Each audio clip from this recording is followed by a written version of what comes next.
What's up, guys? Today we're going to go over the top 10 best anime to watch in 2025. Just a heads up, I haven't watched every single anime, so if I missed the time I was reincarnated as George Lopez in a Mystical World Season 2, I do apologize. Also, I'm giving bonus points to new anime, especially after last year.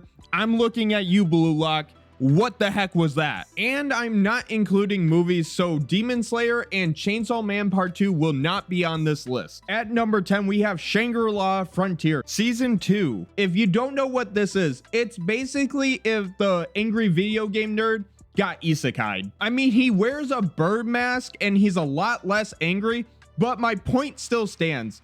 He likes playing bad video games, and that's kind of his whole personality until he plays an actual good one. If you like video game based isekais, one, get help, but two, you'll probably like this one a lot. Basically, the main character likes playing bad VR games until he picks up the hottest new game, Shanger La Frontier. And because he played so many bad video games, he's good at this one, which doesn't make a whole lot of sense. If I played a bunch of Sonic 06, that wouldn't make me good at Call of Duty, but it is what it is. The animation's great, and I really enjoyed watching season 1. Now, this anime is not some kind of philosophy-driven narrative that's going to blow your mind, and I don't think season 2 is going to change that, but it is a good time, so I do recommend it. But if you want something even less serious, at number 9, we have Sakamoto Days,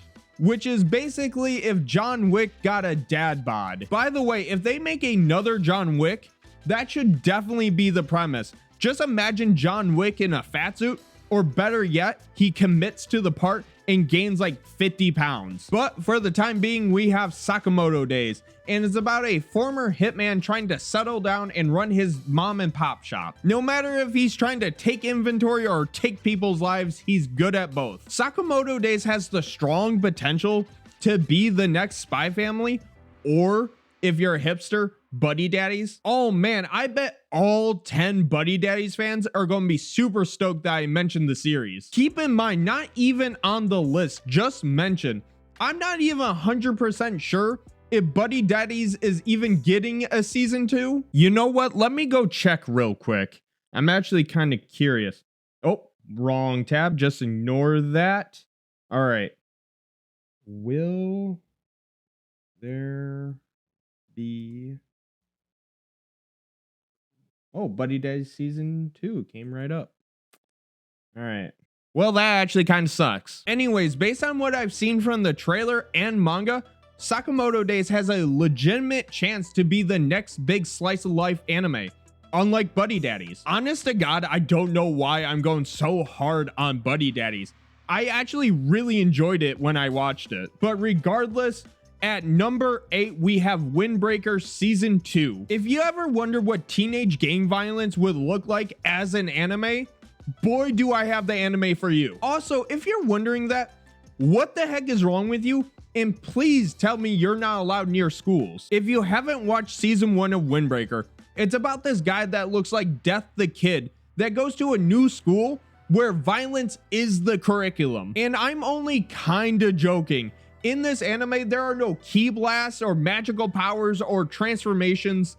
It is just straight up bare knuckles boxing. Despite it only being bare knuckles boxing, it has some of the most interesting and fluid fight scenes I have ever seen in anime. It's kind of interesting how Windbreaker is able to keep its audience's attention with its non-existent power system compared to other anime that have these like complicated power systems that just kind of turn into complete nonsense. If you haven't watched Windbreaker yet, I extremely recommend catching up before season 2 just for the fight scenes alone. At number 7, we have Delicious in Dungeon.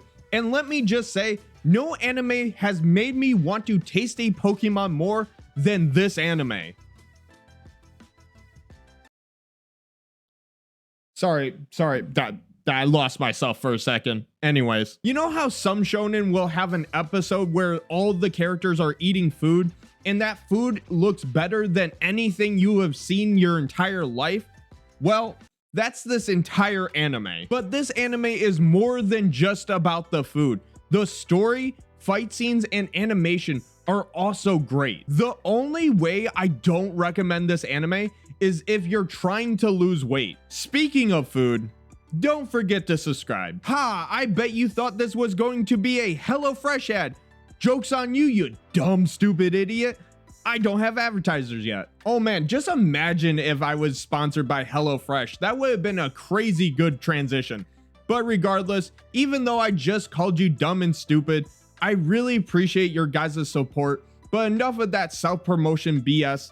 Let's get on with the video. At number 6, we have Solo Leveling Season 2.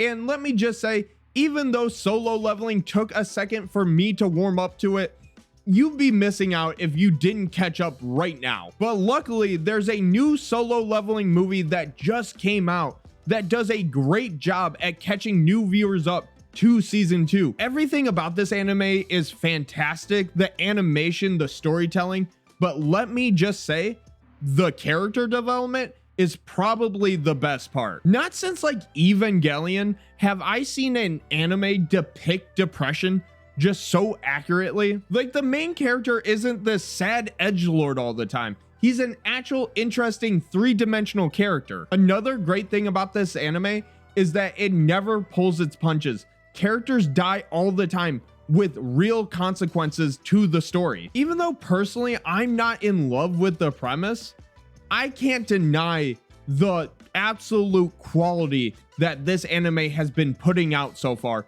and I can't imagine that season 2 will be any different. At number 5, we have JJK, and before you get upset that it's only at number 5, hear me out. No spoilers, but just looking at the long term, I'm really not looking forward to seeing JJK's ending based on what we got in the manga. Now, they might change it and pull a My Hero, but overall, I'm not looking forward to it, you know? That's kind of the one thing that kind of sucks about anime, is that if you pay attention to the internet or the manga, you kind of know when a bad ending's coming, which kind of sucks for the studio, because no matter how much effort they put in the animation and the overall quality of the show, they still have to stick to overall the ending of JJK. With that being said, keep in mind, by the end of the year, there's a good chance that JJK could be my anime of the year. So like, take this with a grain of salt. I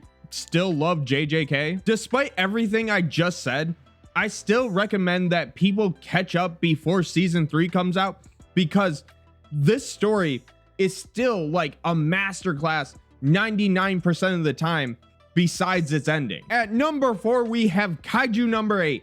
And let me just say, this anime really got to me because I'm a person that's almost 30. God, like, the passage of time, God, chill. Ugh.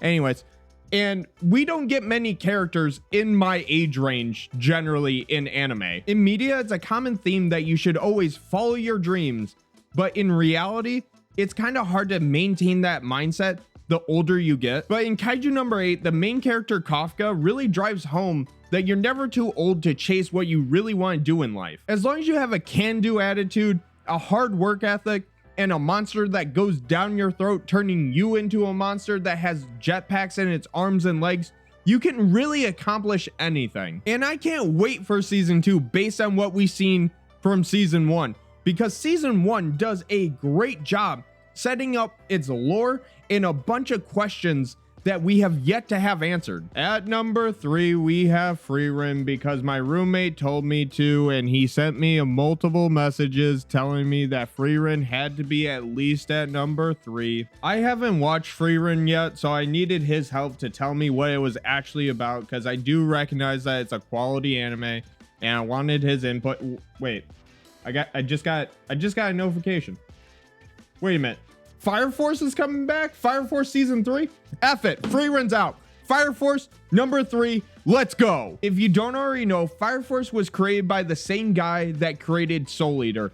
And Fire Force went into indefinite hiatus a couple of years ago, and we really weren't sure if it was ever going to come back. And one of the reasons why I'm so excited for it to come back is that it has one of my favorite sounds of all time. Not one of my favorite sound effects in anime. No, not one of my favorite sounds in media. Also, no, one of my favorite sounds, just sounds in general, of all time. When it comes to sound effects, most people don't talk about it, regardless if it's good or bad. It's more of a supplemental thing that adds to the experience. But in Fire Force, it really feels like they created the sound effect first and then created the fight scene to complement the sound effect. And that's another thing, the fight scenes are great and dynamic. Who knew you could create an entire power system around fire? No spoilers, but if you haven't watched Fire Force yet, but you love Soul Eater, you have to watch Fire Force because they are tied together in some way. And hopefully this leads into a reboot of Soul Eater that actually finishes the series and story. Just imagine writing two masterpieces like Fire Force and Soul Eater and neither of their anime adaptations finish the story. That would really suck. At number 2, we have Dandadan Season 2. And if you've been paying attention to this channel, you know how much I love Dandadan. I think Dandadan is a masterpiece 99% of the time. It's just that 1% is really hard to get through. If I could be quite honest real quick, I went through a breakup about a year ago where we watched a lot of anime together, and ever since then, it's been hard to watch anime by myself. But Dandadan kind of brought me back in. I could enjoy anime by myself again. Between the jokes, characters, and the ridiculous situations they find themselves in, unlike Taco Bell, I never walked away disappointed. I don't know why I mentioned Taco Bell. There's been a lot of food references in this video so far. I think I just might be hungry. So let's move on before I take another bite out of Bulbasaur back there. Please contact the authorities. He is not kidding. He will eat me. Please send help. At number 1, we have Kagachi. If you don't know what Kagachi is, it is a manga that came out in 2023 that came out as more of a meme than an actual popular manga. The first few manga chapters were really generic, so people started jokingly calling it the best manga of all time. But little did they know, it would actually become popular. It turns out the reason why it started out so generic is because it was building a foundation to build off of to become one of the most popular ongoing manga right now. Trust me when I tell you, the reason why this is at number 1 is because it has the opportunity to be one of the most popular anime of the decade. So that was my top 10 upcoming anime for 2025. Comment down below who you think should have made the list, or you thought my list was absolutely perfect, which it was. And again, don't forget to like, subscribe, and hit that noti bell. See y'all next time, my fella. You know what? I think I'm forgetting something. My Hero Academia. I forgot about My Hero Academia.